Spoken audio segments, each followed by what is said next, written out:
He swept into my life with designer suits and million-dollar promises. I gave him everything, my heart, my savings, my dignity. Then I discovered his trail of black women he'd conned across 3 states. He thought I'd crumble like the others. He didn't know who he was dealing with. I never thought I'd be telling this story. Never imagined I'd be the woman warning others about a man who wore designer suits like armor and wielded wealth like a weapon. But here I am. My name is Nia Johnson, and 2 years ago, I was a successful marketing executive with a corner office, a healthy savings account, and dreams bigger than the Atlanta skyline. That's when Marcus entered my life. You've seen the Instagram posts, private jets, champagne brunches, coastal vacations where the ocean matches the sapphires he gifted me. What you didn't see was how calculated each moment was, how every sunset dinner at rooftop restaurants and every surprise weekend getaway was part of an elaborate game. Each time he pulled up in his Bentley, each time he transferred money, just because you deserved to be spoiled, he was setting a trap I couldn't see coming. That Bentley, leased with someone else's credit, those designer watches, counterfeits that fooled everyone, including me, the waterfront property he claimed to own, a rental he accessed through connections that were as fraudulent as everything else about him. I met Marcus on a Tuesday evening at a charity gala for the Atlanta Children's Hospital. I almost didn't go that night. Deadlines were piling up, and I'd rather have been home in sweatpants than in a floor-length gown making small talk. But my company had sponsored a table, and as the newly promoted director, I had to make an appearance. Funny how life's biggest turning points often happen when you least expect them. He approached me at the silent auction. I was bidding on a weekend spa retreat, my attempt at self-care after 6 straight months of 60-hour work weeks. "You're going to need to add another 0 to beat the bid I just placed," a deep voice said behind me. I turned to find a man in a perfectly tailored navy suit, with a smile that somehow managed to be both gentle and confident at the same time.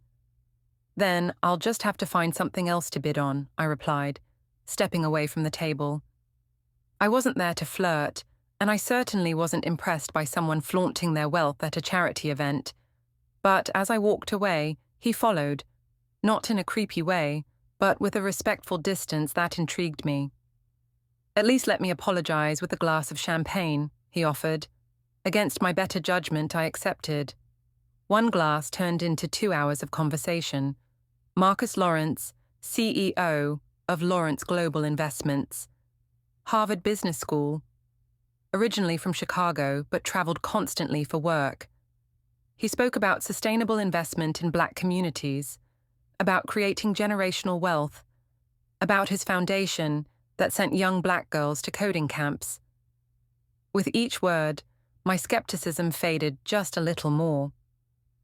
"I normally don't do this," he said as the event wound down, "but I'd really like to take you to dinner sometime." He didn't ask for my number.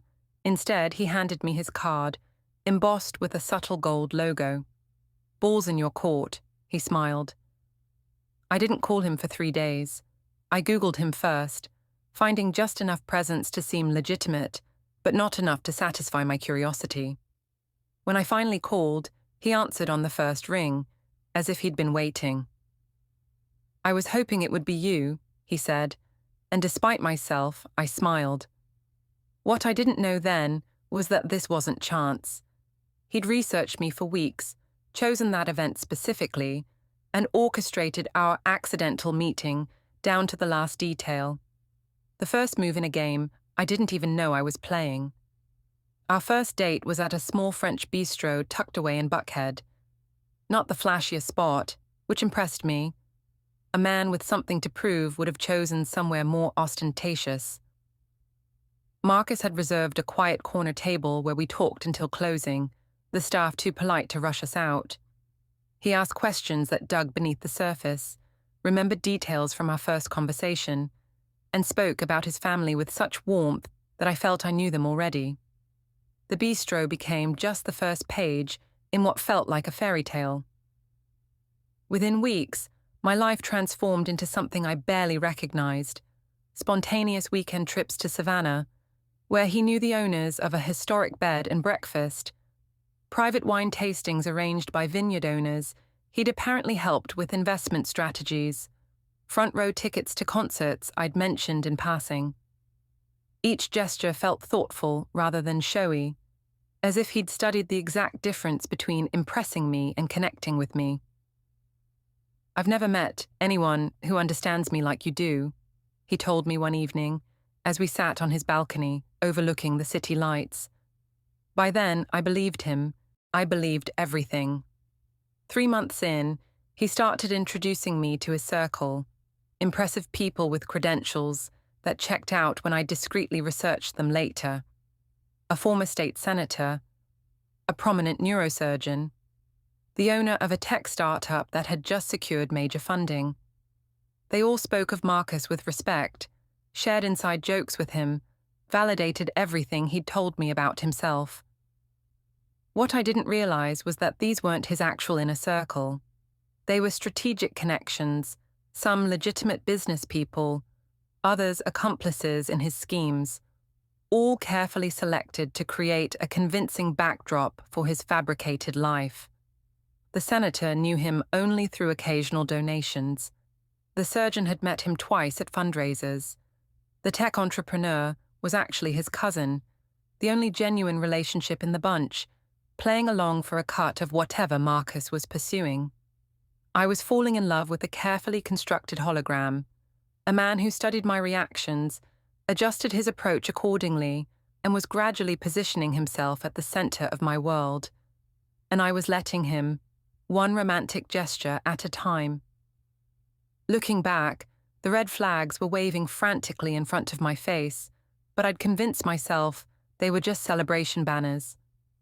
6 months into our relationship, patterns began emerging that I rationalized away with the expertise of someone desperately wanting to believe in love. There was the time we ran into my college roommate at a restaurant, and Marcus claimed his phone was dead when she asked to connect on social media. Or when he received an urgent call during our weekend in Miami and disappeared for 3 hours, returning with a vague explanation about putting out fires at the office. I told myself this was the cost of dating a successful man. Spontaneous business emergencies were part of the package. Then came the first cancelled dinner with my parents, a client emergency in Dubai. He sent flowers to their house with a handwritten note expressing his disappointment. My mother, ever the intuitive one, called me afterward. "Something feels off about this man," she said carefully.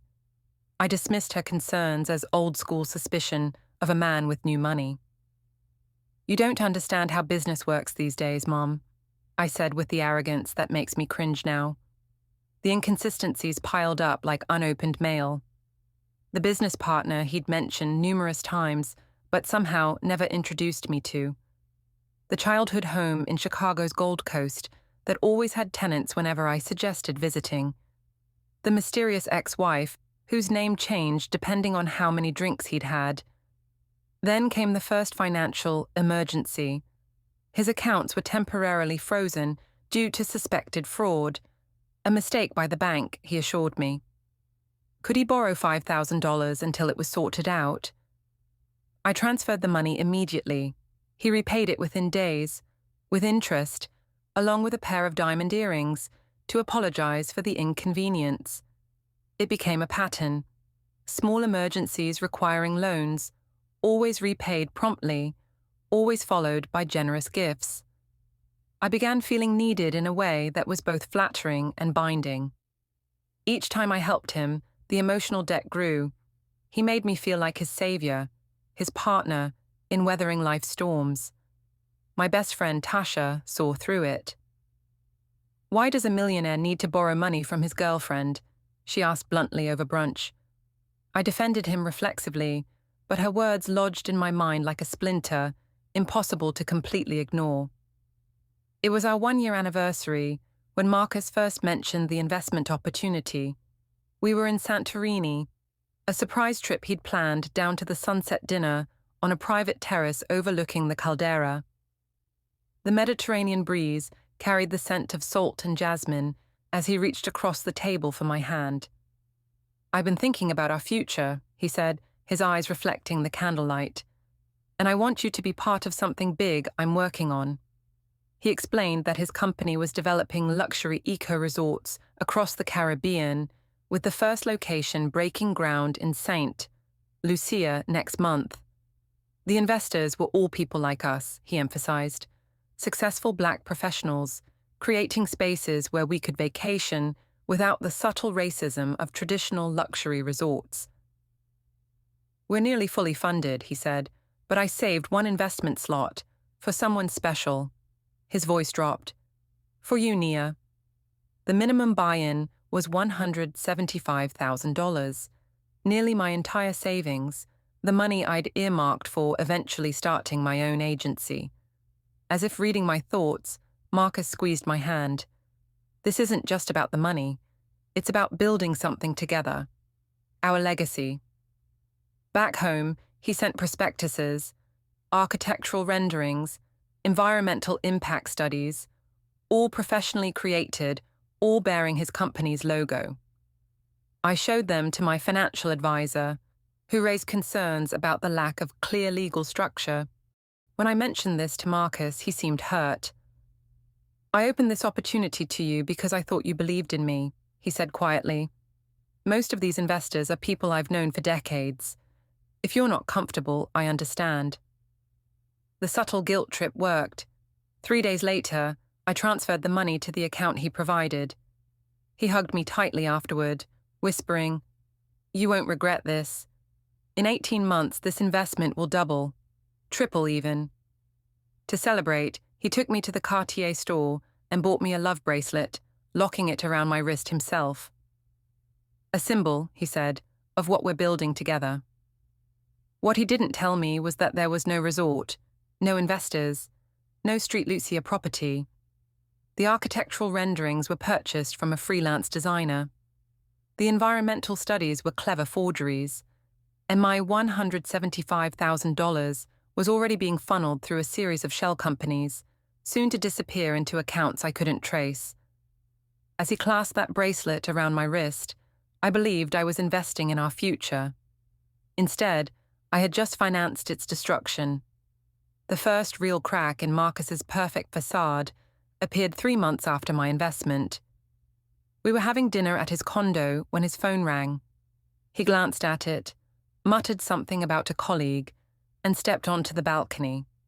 I wouldn't have thought anything of it, except I glimpsed the caller ID, Vanessa, wife. Wife. Not ex-wife. Present tense. My stomach dropped, but I kept my composure. When he returned, I asked casually who'd called. "Just Derek from the office," he said smoothly. That night, while he showered, I did something I'd never done before. I checked his phone. It was locked, but a text notification appeared from the same Vanessa. "Did you transfer the tuition money?" "School's calling again." When confronted, Marcus had an explanation ready. Vanessa was indeed his ex-wife. He kept her in his contacts that way because of their co-parenting relationship. The tuition was for his daughter, a daughter he'd somehow never mentioned in our year together. He showed me photos of a smiling girl, claimed he'd kept her private to protect her from his public life. I wanted to believe him, but something had shifted. The next day, I called in sick to work and did what I should have done months earlier, serious digging. His company website looked legitimate at first glance, but deeper inspection revealed stock photos, generic content, and contact information that led nowhere. His supposed Harvard Business School credentials couldn't be verified. Most disturbingly, when I called the number listed for his company's headquarters, it went to a virtual office service. When I drove to the physical address, I found not a corporate office, but a mail service that accepted packages for a monthly fee. The receptionist recognized Marcus's photo. "Oh, he comes by every couple weeks to collect his mail," she said cheerfully. The final blow came when I received a call from my bank. Someone had attempted to open a line of credit in my name. The banker became concerned when reviewing my accounts. "Ms. Johnson, Are you aware of the series of large transfers to offshore accounts over the past several months? I hadn't made any such transfers, but someone with my information had, beginning just days after I'd given Marcus my investment. That night, when he came to my apartment with roses and dinner reservations, I was waiting with printouts of everything I'd discovered. "Explain this," I said, pushing the papers across the table. I'll never forget how quickly his expression changed, the mask slipping to reveal something cold and calculating beneath. For just a moment, I saw the real Marcus. "You're being ridiculous," he said, but his eyes darted to the door. "I can explain everything tomorrow. Let's not ruin our evening." But there would be no more evenings, no more explanations, because by morning, Marcus had disappeared, along with my investment, my peace of mind, and the future I thought we were building. For 2 weeks after Marcus disappeared, I cycled through denial, humiliation, and a rage so pure it kept me awake at night. I filed a police report, but the detective's face told me everything. This wasn't their first rodeo with cases like mine. "Romance scams are difficult to prosecute," he explained, using a term that made my skin crawl, especially when the victim willingly transferred the funds. Victim. The word felt like a brand on my skin. I hired a private investigator, another expense I couldn't afford, but necessity outweighed prudence. Meanwhile, I tore through every digital trace of Marcus, searching for breadcrumbs. That's when I found the first connection, a comment on an old photo of him on a business associate's Instagram. "Still up to your old tricks, Marcus Green." The name was different. He'd been Lawrence to me, but the face was unmistakable. Through that single comment, I uncovered a trail that led me to Diane, a pharmaceutical executive in Houston. When I reached out, her response was immediate. "Did he take your money too?" We spoke for 3 hours that first night. Her story mirrored mine with eerie precision. The chance meeting, whirlwind romance, and eventual investment in a non-existent business venture. But she'd lost $250,000.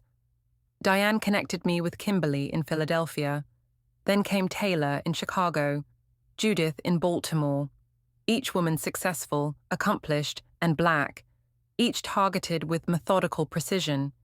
Each left emotionally devastated and financially crippled. "He told me I was different," I said during our first group video call, my voice breaking. "He told all of us that," Kimberly replied quietly. Together, we pieced together the real story of the man I'd known as Marcus Lawrence. Born Devin Michaels in Newark, petty fraud convictions in his 20s, had evolved into sophisticated cons targeting professional black women specifically. He operated on a rotating schedule between cities, maintaining relationships in each location, carefully ensuring his victims never crossed paths. "Why black women?" I asked during one of our calls. Taylor, a psychologist, had a theory. "We're the least protected demographic in America. Statistically, less likely to be believed by authorities, often with fewer generational wealth safety nets to fall back on when we're robbed, but with enough success and independence to have something worth stealing." The most chilling discovery came when Judith shared a photo from her brother's wedding. There in the background, arm around yet another unknown woman, was Marcus, taken just 2 weeks before he'd proposed to me with a ring I now suspected was as fake as his promises. We formed an unlikely sisterhood, the Marquise. Diane called us darkly, discovering he'd used Mark as an alias with her. 5 women, united by betrayal, pooling resources, information, and an unshakable determination. What had begun as an effort to recover our money transformed into something more powerful, a mission to ensure he couldn't do this to anyone else. They say hell hath no fury like a woman scorned, but they never specified what happens when 5 brilliant, resourceful women unite against a common enemy. We didn't want revenge, we wanted justice, and justice required strategy. Our first step was consolidation. We created a secure digital workspace, uploading every piece of evidence, Photos, screenshots, bank statements, gifts with serial numbers, hotel receipts, anything that could establish Marcus's movements and methods. The timeline we constructed was damning. While promising me forever in Atlanta, he was literally sleeping next to Kimberly in Philadelphia. While claiming business trips, he was actually juggling multiple lives with military precision. "We need legal leverage," said Judith, a corporate attorney. She connected us with a former colleague specializing in financial fraud. His assessment was sobering. Proving criminal intent would be difficult, especially with Marcus operating across state lines. "But a civil case," he suggested, "that's where you might have him." We each filed police reports in our respective cities, creating a paper trail that crossed jurisdictions. We contacted the FBI's Internet Crime Complaint Center, carefully documenting every communication. Taylor, with her psychology background, created a detailed profile of his behavior patterns, information that proved invaluable for predicting his next moves. Then came the breakthrough. Diane's teenage son, a computer science prodigy, discovered Marcus was using a dating app with location services enabled. The fool's overconfidence had finally created a vulnerability. We tracked him to Miami, where he'd apparently set up his next operation. "I can fly down there tomorrow," I volunteered, my heart racing. "Confront him directly." 5 voices immediately shouted me down. "That's exactly what we're not doing," Kimberly insisted. "He's dangerous, Naya. Not physically violent, maybe, but a cornered con man is unpredictable." Instead, we developed what we called Operation Sunshine, because we were about to bring everything into the light. We created a sophisticated fake profile on the same dating app, carefully crafted to match his target demographic. Judith's cousin, a Florida state trooper, agreed to monitor from a distance to ensure my safety when the trap was set. I insisted on being physically present for the final phase. "I need to see his face," I explained, "not for satisfaction, but for closure."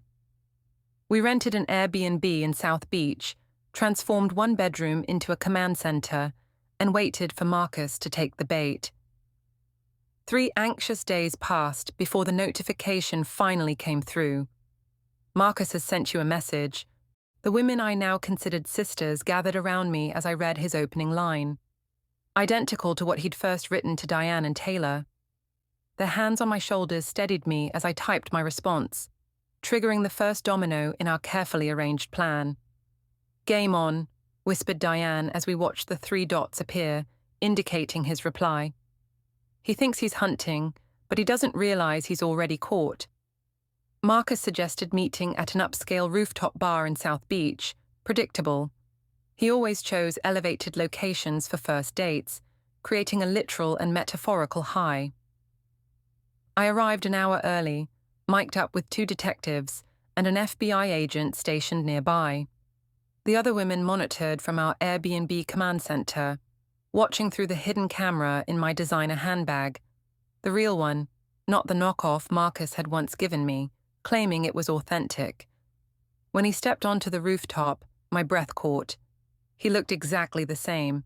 Crisp linen suit, confident stride, that smile that once melted my defenses. He'd even ordered champagne already, his signature move. I forced myself to remember who he really was beneath that polished exterior. "Jessica?" He approached the table using the name from our fake profile. "You're even more beautiful than your photos." I turned slowly, meeting his eyes. "Hello, Marcus." Or is it Devon now? I've lost track. The recognition, followed by panic that flashed across his face, was something I'll never forget. For a split second, he considered running.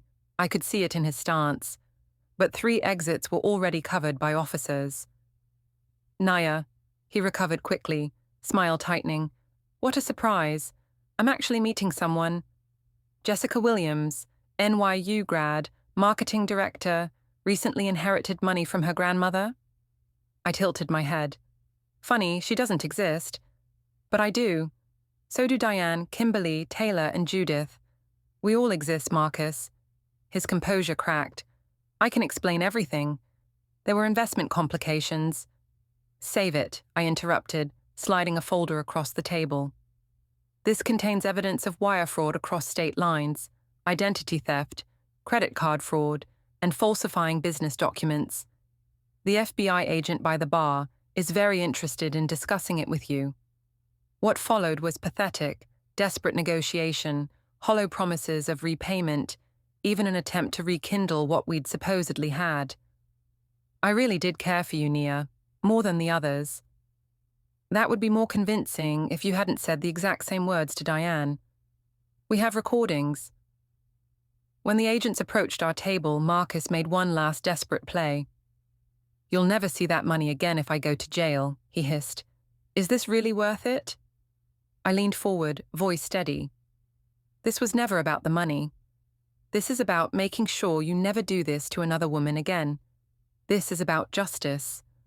As they led him away, I didn't feel the triumph I'd expected.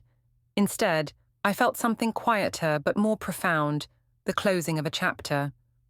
My phone buzzed with texts from my sisters in this journey, waiting at the Airbnb with ice cream and tissues. "It's done," I texted back.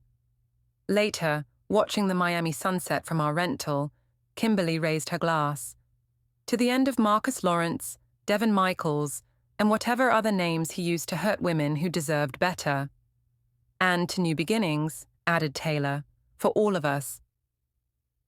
1 year after Marcus's arrest, I sat in the federal courthouse as the judge delivered his sentence: 15 years for fraud, identity theft, and money laundering across multiple states. The prosecution had discovered 17 victims in total, 12 more women who came forward after seeing our story on the news. Collectively, we'd lost over $2 million to a man who'd weaponized our capacity for love. I'd like to say we got all our money back. We didn't. Asset recovery in these cases is notoriously difficult. The expensive watches were fakes, the cars were leased under stolen identities, and most of our money had been spent funding his elaborate lifestyle and grooming the next victims. But this was never just about financial restitution. The real healing came through unexpected channels.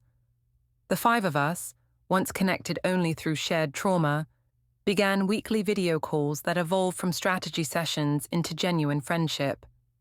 Diane's business acumen helped Taylor launch her private practice.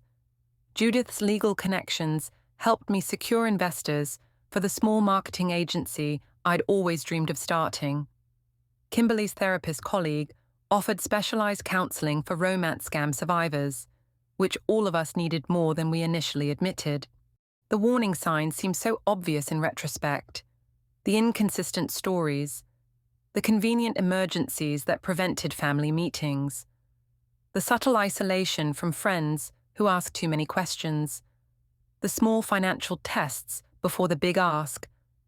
But predators like Marcus don't target the naive or foolish. They target the competent, the successful, the empathetic. They study you, becoming precisely what you need, exploiting not weakness, but humanity. I've stopped blaming myself for not seeing through him sooner. That shame kept me silent initially, exactly as he'd counted on. But there's power in speaking truth, in refusing to carry someone else's shame. When our story aired on a national news program, my inbox filled with messages from women saying, "This happened to me too." We formed an online support network that's grown to over 500 members. Sometimes people ask if I've sworn off relationships. I haven't. Trust doesn't come as easily now, but vulnerability isn't a mistake. It's courage. The real lesson wasn't to stop trusting entirely, but to trust incrementally, verifying along the way. To listen when friends express concern. To remember that real love doesn't require financial sacrifice as proof of commitment. Most importantly, I learned that sisterhood is a force more powerful than any con. When Marcus targeted each of us, he expected our shame to isolate us. Instead, it connected us. Where he intended weakness, we found collective strength.